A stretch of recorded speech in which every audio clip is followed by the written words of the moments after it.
Down on the grid, the deep-throated burble and implied threat of a big field for the final round of the Australian Touring Car Championship. And let's have a look now at the way they lined up after 2 practice sessions of qualifying yesterday. On pole position for the first time in the title, George Fury's time is controversial. He's been told that he's 1.3 seconds under last year's pole, 2 seconds under the lap record. His time of 56.1 is the fastest touring car time ever around Adelaide International Raceway. Beside Fury on the front row is Allan Grice, back from Le Mans, now driving the Holden Commodore. His time is a 57.3 seconds, and that's 1.2 seconds slower than Fury. Also on the front row is the man in second place in the Australian Touring Car title on 95 points, Peter McLeod from Shell Harbour, a 57.5, that's 0.1 of a second slower than Alan Moffat's last year's pole time. Also returned from the Le Mans 24-hour race is Peter Brock. His time, a 57.5, puts him uncharacteristically on second position on the second row on the grid. Next comes the new Australian Touring Car champion, Dick Johnson. His time of 57.6 also puts him on the second row, and he's prepared to race hard today. Jim Richards' BMW 635 loves the long straight at Adelaide International Raceway, and improved handling makes the corners easier this year. Richards' time of 57.9. Fury's Nissan teammate Gary Scott is here for the experience to learn the circuit for the endurance race later this year. His time of 58 seconds would have put him on 4th place on the grid last year. This year he's 7th. In 3rd place in the championship on 82 points, 9 ahead of Peter Brock, is Warren Cullen. His time of 58.2 seconds reflects his race tactics to finish 3rd in the championship. Then comes Cullen's teammate Andrew Harris, as high as 5th place in the skirmish for lap times yesterday, drops finally to 9th on 58.6. And in 10th position is the young Tasmanian Steve Harrington, back from Le Mans as a spectator. His time, 59 seconds in a car that broke 2 head gaskets yesterday. And this is the field, warming up now for this 7th and final round. The second of their 2 laps. The lap record outright held by Peter Brock at 58.1. George Fury, when he was racing as a 3-litre car in the Bluebird Turbo, 58.7. But as we heard there in the run through the grid positions, Fury yesterday credited with 56.1 and will start from pole position after winning the last round, the 6th at Lakeside. The 7 rounds have been Sandown in Melbourne, Symonds Plains, Tasmania, over to Western Australia to Wanneroo in April, up to Surfers Paradise, back to Oran Park, back to Queensland, Lakeside, now to Adelaide. And that for Dick Johnson has meant at least 20,000 kilometres of travel for he and his crew back and forth across Australia. They're racing for a pretty modest $1,250 prize money outright. A total for the field of $6,550, less in fact than for the Super Series. And here they are now lining up. A strong field it is, and with the point score decided, Dick Johnson, the champion this year, following up on 1981 and 2. Moffat winning it last year but being put out of the series at Surfers. Peter Brock missing several rounds with his attack on Le Mans. Brock still in possibility to take over 3rd position in the title. The important thing, though, is for the drivers is to try and win this race. No points greatly count now. They're away, and it's 35 laps.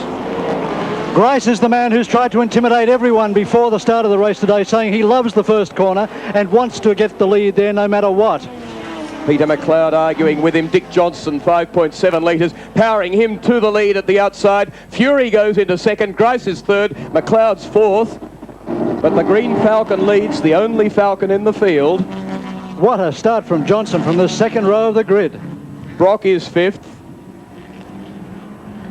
And Richards arguing with Cullen is 6th stroke 7th.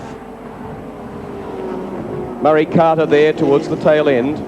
And Gary Scott in the 2nd Bluebird Turbo, also a fair way back. The field breathes a collective sigh of relief as they get through the first corner unsullied, because there really was a lot of intimidation going on in the pits today. People claiming that they just push other people out of the way. There was 3.62 seconds covering first place Johnson to 10th place Gary Scott as they came onto the final bowl corner. 3.62 seconds over 10 cars. Here comes Grice out of the slipstream of Fury down the inside. So Grice second, Fury third, McLeod fourth, Johnson still leading and walking away from the battle. Brock trying to go forward from fifth. Sixth place consolidating himself, Jim Richards, the BMW. There he Brock is. looking for a way around the outside of McLeod. Not used to being back there, and he takes over McLeod. My word, and most decisively, in fact. Well, Peter Brock doesn't like sitting back in a race, and certainly he was disappointed with being on the second row of the grid, which is most uncharacteristic. This year, Brock has taken 2 pole positions. Moffat took 3. Moffat, of course, not here today, still injured, as Johnson goes through with a time of 58.13 seconds, a lap average of 148.71 kilometres an hour. 2.65 seconds covered the first 6, from Johnson in the lead to Jim Richards in 6th, with Grice, Fury, Brock, McLeod sandwiched between those 2. And there you see Richards in 6th.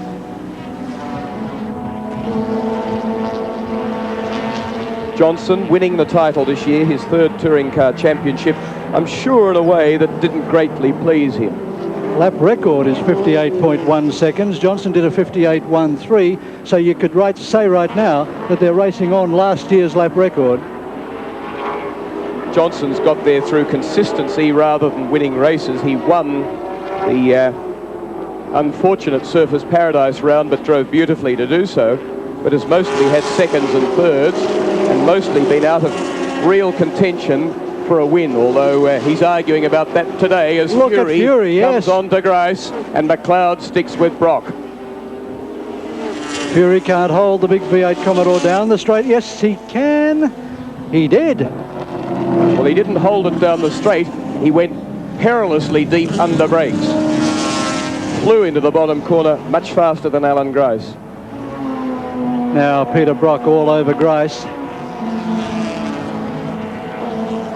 And we've lost Peter McLeod, I think, out of that bunch. Yes.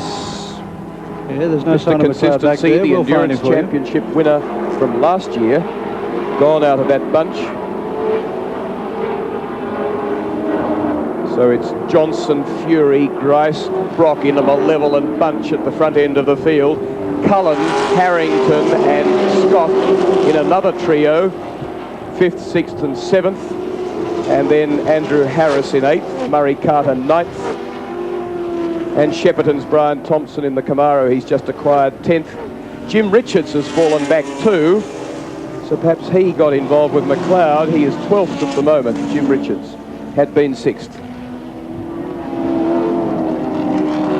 4 laps now down, they're on their 5th.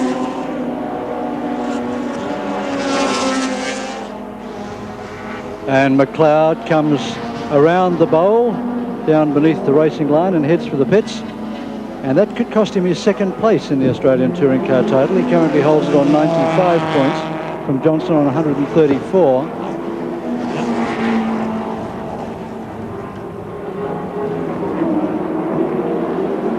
Up onto the bowl again with a lapped car coming up in front of Dick Johnson.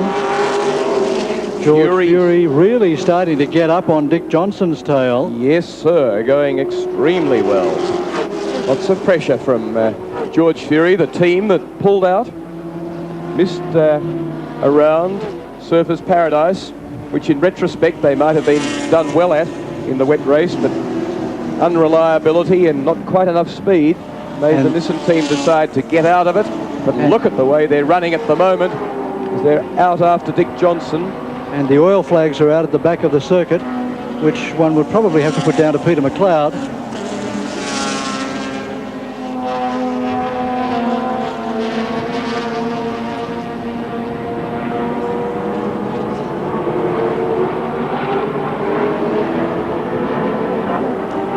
And as Johnson thrusts hard to get a quick run onto this final section of the bowl, Fury is quicker, makes ground on him, and down the straight this time, that Bluebird Turbo will be flying. Let's keep an eye on it. They're on their 7th lap. 1.51 seconds. Look at him, tucked in, going for the lead without any shadow of a doubt. Down the other side of a lap car, and it might have made the difference. Fury trying to do the same thing, I think, to Johnson there, as he did to Grice earlier on. Further back, it's Commodores, Brock, Grice. And Brock's in front of Grice. 1.51 seconds the gap between these two, and then the Brock-Grice duo. Plenty happening.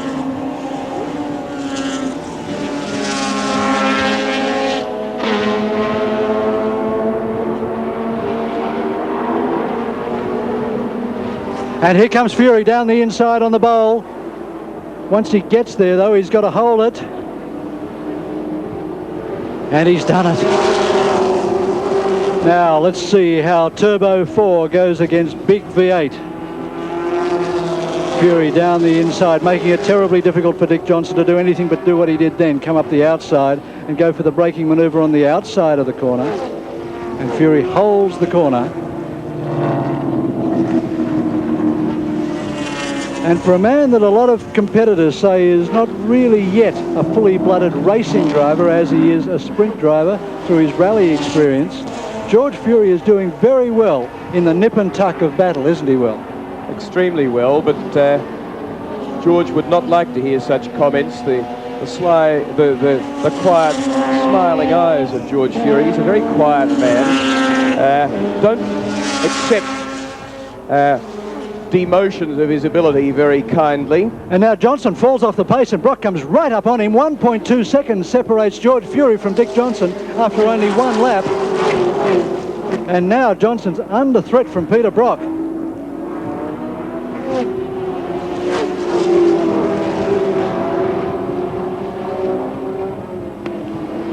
Brock qualified on Yokohama's, is racing on Dunlops. We'll be doing a big test session here tomorrow with the Yokohama engineers from Japan.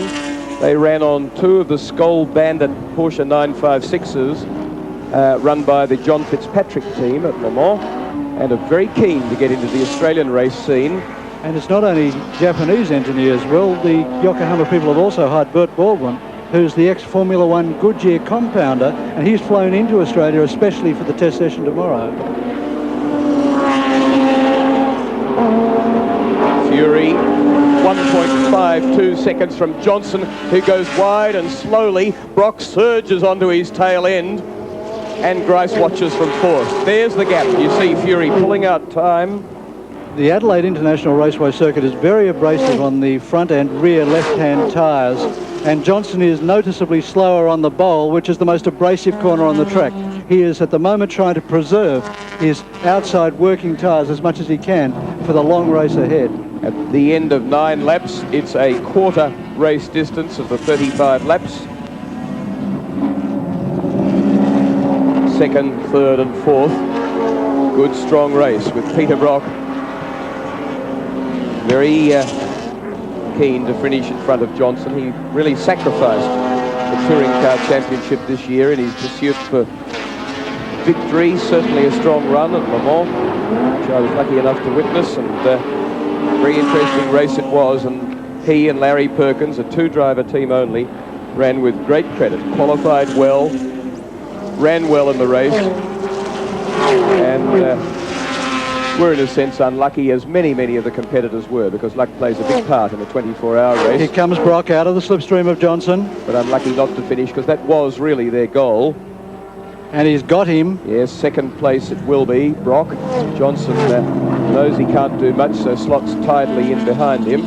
Brock's going for something of a record here, actually. He is the only person so far in the 6 rounds of the title to have won more than 1 round. He's won 2 of them, and 1 round each has gone to Johnson, Moffat, Bob Morris at Oran Park, and George Fury. So if Peter Brock can get up and win this round today, he will have won 3 out of the 7 rounds and not won the title. Johnson, on the other hand, would have won only won the title, which, as I was saying earlier, I'm sure is the way that no racing driver wants to win a series. And now Johnson comes... consistency as Grice goes for Johnson, and I'd reckon we'll have him, although Johnson has an awfully useful amount of power and torque onto the straight. Grice is forced to drop in behind Johnson. Will come out of him at the end of the chute. There he goes. Just about got him. If he can stay there, he's got him. When Grice sets himself up in a situation like that, you've got to be a very brave man to come down on top of him, because he really does give no quarter. Ran well at Le Mans, Allan Grice. Ran with Chris Craft and Alain de Cadenet in a Porsche 956. It was as Fury. Oh, George Fury is gone. And Fury pulls off out of first place. Peter Brock leads. On lap 11. Second place is Allan Grice. Third place as Fury parks the car, and Gary Scott, of course, in the second car continues. So it's Brock, Grice, Johnson, first, second, third. And I might say, Gary Scott fourth, in front of Warren Cullen, Steve Harrington, and a long gap from Harrington back to Jim Richards in the next position. He's got a lot of ground to make up, about 8 seconds at least, to try and make one place. So on lap 12, George Fury finishes his Australian Touring Car title, having claimed 1 win at Lakeside and a 5th at Sandown. With that exception, he's had 3 failures to finish and 1 failure to start. And that's a great disappointment for a car which really was showing a lot of promise.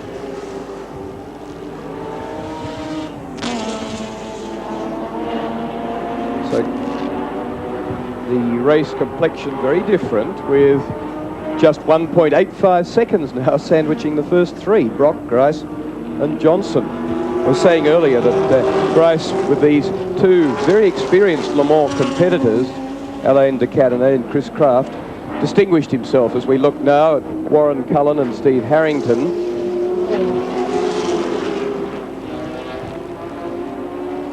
they're racing for 5th position.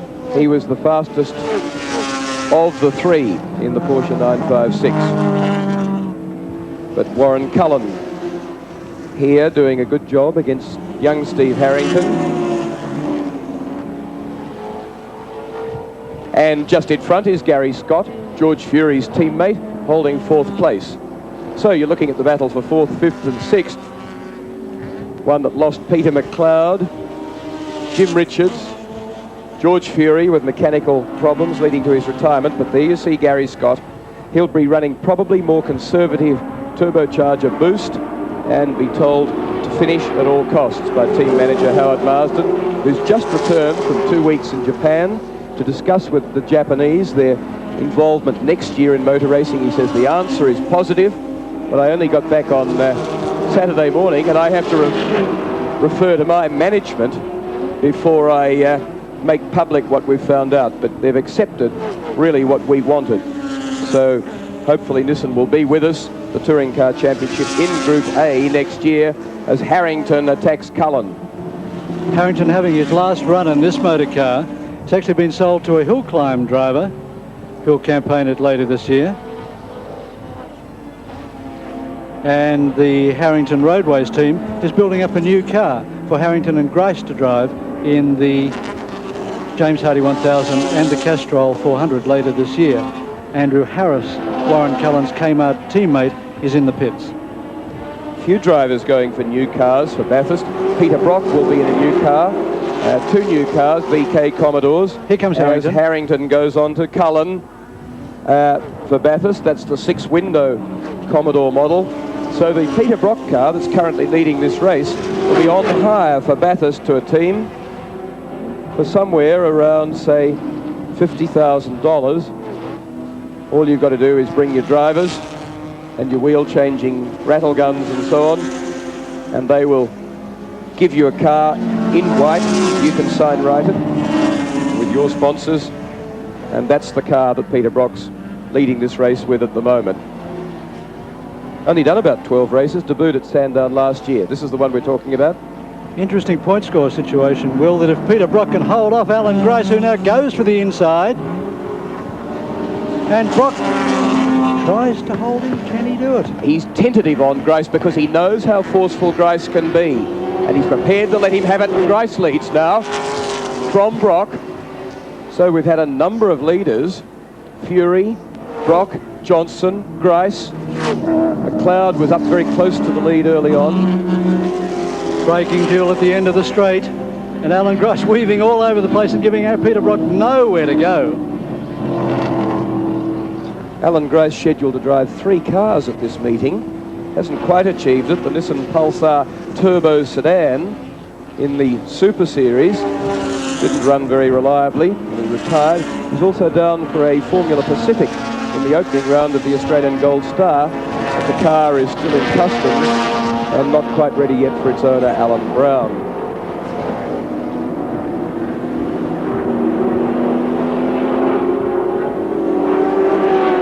So 6 rounds completed in the Australian Touring Car Championship so far. This, the 7th and final round of a title that started back in 1960, and that's the point score at the moment up until now. And Mr. Consistency, the man, one of few that's been in every round, leading it with the title locked up, Dick Johnson. And it's interesting, Will, to look at the potential point score situation at the end of this race. If Peter Brock maintains his 2nd position, he'll end up with 96 points, which will put him 1 ahead of Peter McLeod, who currently holds 2nd place in the title on 95, and McLeod has retired. But Warren Cullen, if he holds down his 5th position, will finish the series on 98 points and will take 2nd place from Brock 3rd, with McLeod relegated to 4th from his current 2nd position. So if I was Peter McLeod, I'd be in the pits at the moment trying desperately to get my car repaired to go out and even pick up 1 point for 20th position. And as we look across to the pits, McLeod is out of the car and sitting beside it. Someone ought to go and tell him. Well, a lot of people say, though, nobody remembers anything but the leader, and I think there's a lot of truth to that. Well, I think for people like Peter McLeod, who's an amateur racer coming 2nd in the Australian Touring Car title, to drivers like Dick Johnson, Peter Brock, would be a real feather in your cap. Coming up on to Brian Thompson, the Shepparton driver, in the Camaro that he recently bought from Bergman. And there he is, Brian Thompson. Gee whiz, he's been around a long while. I can remember him in the supercharged Holden, the high-tailed, had twin rear wings, virtually leading Leo Gagan at Bathurst in a Lotus Elite. By virtue of those cars, it's obvious that that was an open Bathurst race meeting, not the only form of car racing that's there now, the James Hardy 1000.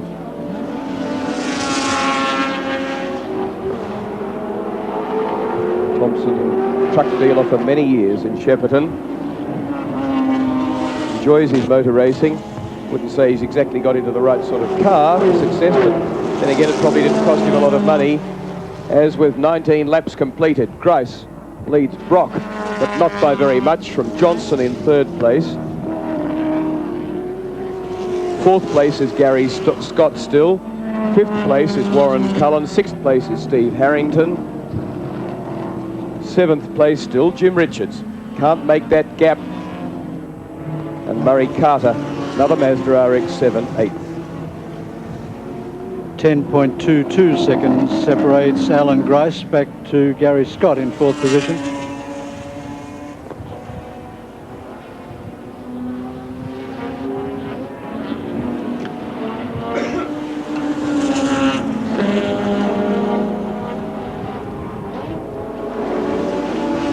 Brock surges towards Allan Grice as they come onto the bowl for the 20th time, coming up to complete 4/7 of race distance, which is an awfully handy fraction. Fallen a little off the race record, back to 59.96 seconds, as David Cox in the Mazda RX-7 gets between them, but not for long.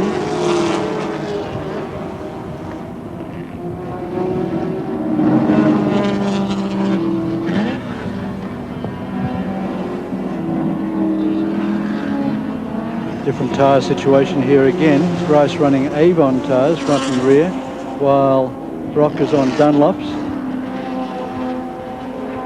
Oh, very close to the nose there of another car that then springs his hand out the window as the driver's alerted to the fact that the leaders sometimes cannot make too much allowance, with Brock trying to glue himself to Grice, and Johnson really not so very far behind them. The gap 1 to 3, 2.4 seconds only. Interestingly, Grice has 3 compounds of tyre on his car on the two on the left-hand side, on the 2 tyres on the left-hand side. He's running a very hard compound to compensate for the really abrasive track off the bowl. On the front right rather, he's running a medium compound tyre, and on the front rear, he's running a really soft tyre. This was the sort of tactic used by Fury up at Surfers, where they grooved the tyre, at Lakeside at least, for the last round in his victory, where they grooved the tyres differently between the outside and the inside tyres.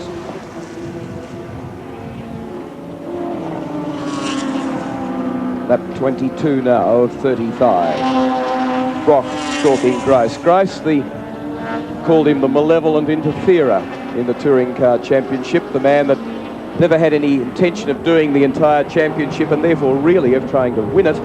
But my gee, he's loved interfering and having a good argument. He really enjoys the cut and thrust of racing, where Brock needs results, finishes, consistency, titles to justify his sponsorship. Dick Johnson, of course, wrapped that up in fine way this year.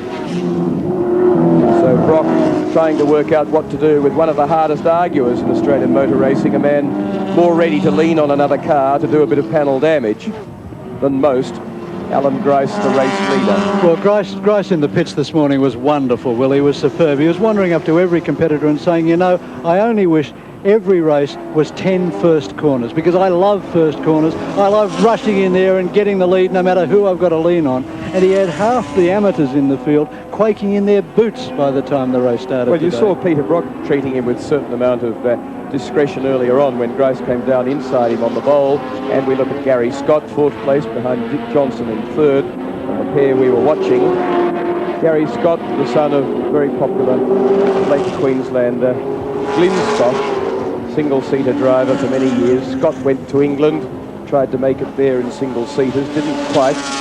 For that matter, nor did Jeffrey Brabham, who has, in American racing, very, very hard. Brian Thompson stopping on the main straight. To make it in Europe, you need a lot of money. But Scott came back with no particular disgrace on him by that failure, and has now been well integrated into the Nissan team. Will be running next weekend at Amaroo, where incidentally Chris Gibson, the charming wife of Fred Gibson, will not be running the Pulsar Turbo. Howard Marsden's decided to protect her and the car from the scrapes that seem almost inevitable at Amaroo, but says it's in great long-distance trim, and we will be running it in long-distance races later in the year. One long-distance race we'll be very interested in will be the 400-kilometre touring car prelude to Bathurst at the refurbished Sandown circuit in September. An announcement to be made about that event in the next couple of weeks, Will. It's said that it will be extended to 500 kilometres this year, which will involve an extra pit stop for the drivers, make it a very interesting tactical event. We look at Warren Cullen having an argument with Steve Harrington earlier on. Harrington's fallen back a touch. Cullen consolidating 5th. Cullen and Dick Johnson are the only 2 drivers to have completed every round in the points of this year's Australian Touring Car title. His worst place is a 12th position at Wanneroo in Western Australia. He'll be forced to drop that, as drivers are allowed to drop their worst round and count only 6 of the 7 rounds in their points. And by picking up his 5th today, he will be in major points contention. Well, it's good to see him, backed by Kmart. A 2-car team for the Touring Car Championship this year, and some good promotion and background being done with it in the pit area. People really do need to do some marketing and promotion based on their involvement in this sort of event. We're on lap 25, and Grice and Brock are coming up to lap 5th position, Cullen, with 10 laps remaining.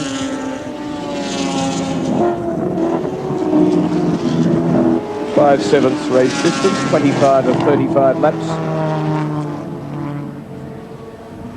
Grice, Brock, Johnson, V8s all the way. Turbocharged car 4th. Some more V8s 5th and 6th. One of the great disappointments of this year's Touring Car Championship has to be the crash at Surfers Paradise that involved Alan Moffat, that kept him out of the succeeding round, but also that kept him out of this one. We hoped that he'd be back for this one, but he has a cracked sternum in his chest and still sore. Medical advice says stay out of it. so probably will not appear till the long distance race at Amaroo on August the 5th. And very bad luck for a man and a team with the Peter Stuyvesant team, who really put in a maximum effort into touring car racing. Moffat took more pole positions this year than anyone else, 3 of them to Brock's 2. Richards and Fury had 1 each. And in racing, Moffat won the 3rd round at Wanneroo in Western Australia before his crash in the next round at Surfers Paradise. So Moffat, of course, would have been a major contender in the Australian touring car title. He was chasing from behind at that stage, and still every driver realised had the ability to do it and the car, and was a major threat without any question. Moffat came 3rd at Sandown and failed to finish at Launceston when he put a hood over the front of his car to warm it up in the warm-up lap, and in fact boiled the thing and blew it up on the first corner.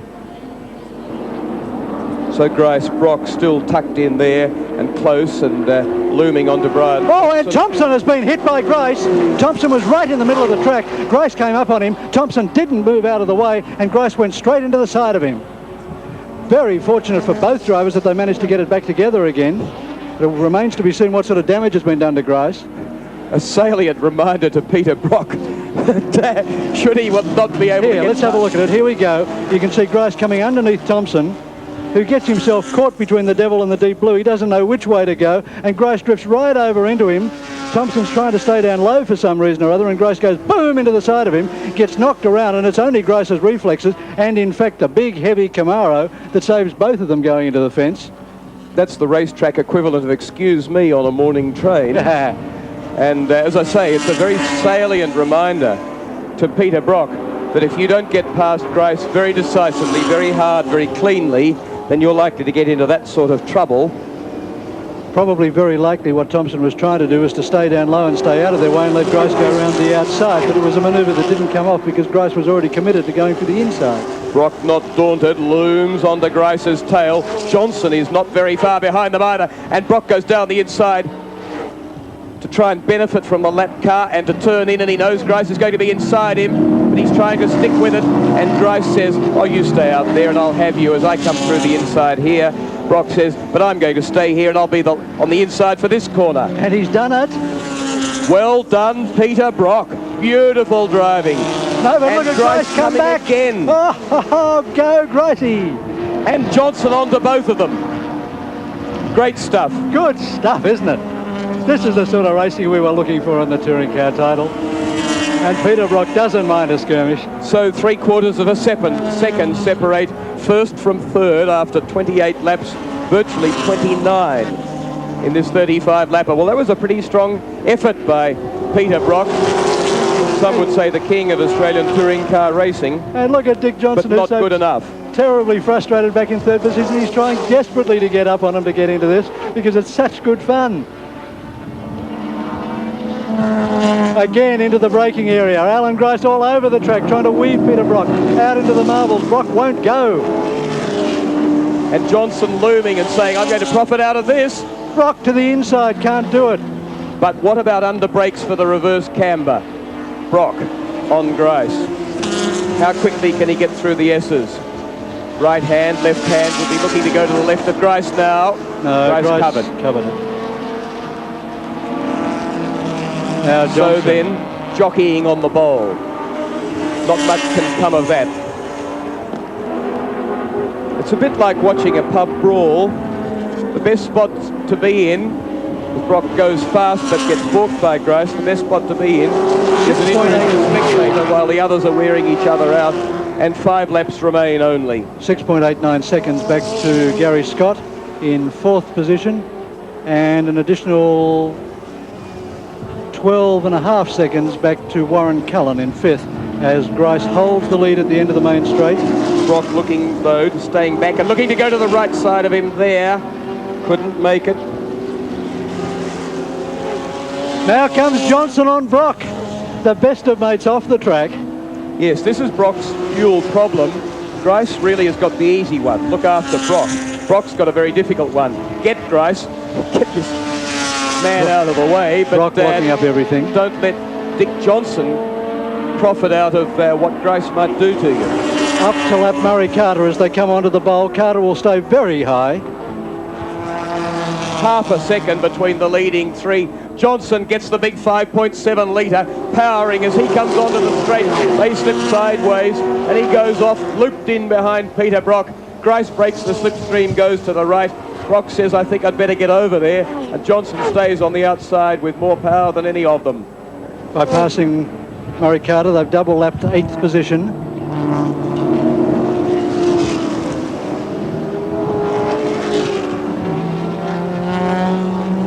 Three and a half laps remaining.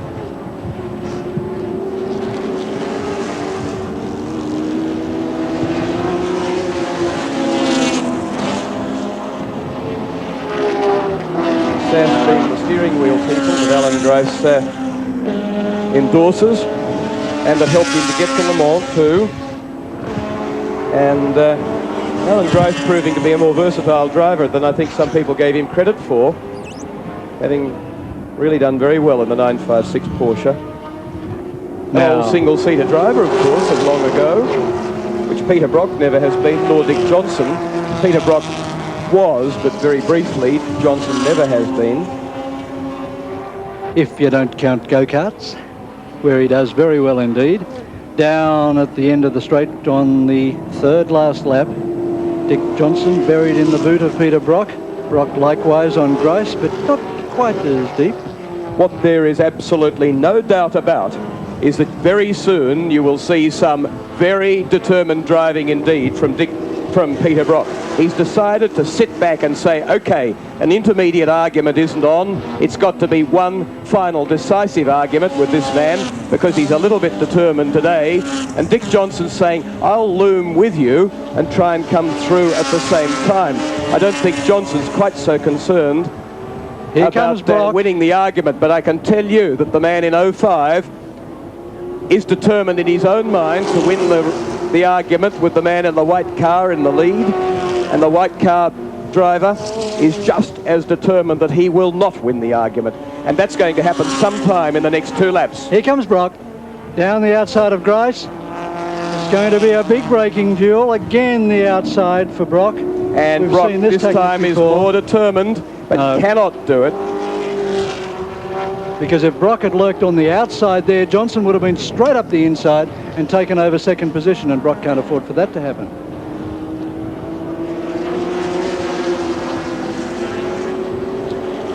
Feet dancing away on the pedals as, for instance, they doubled the clutch back to second gear here, now up to third.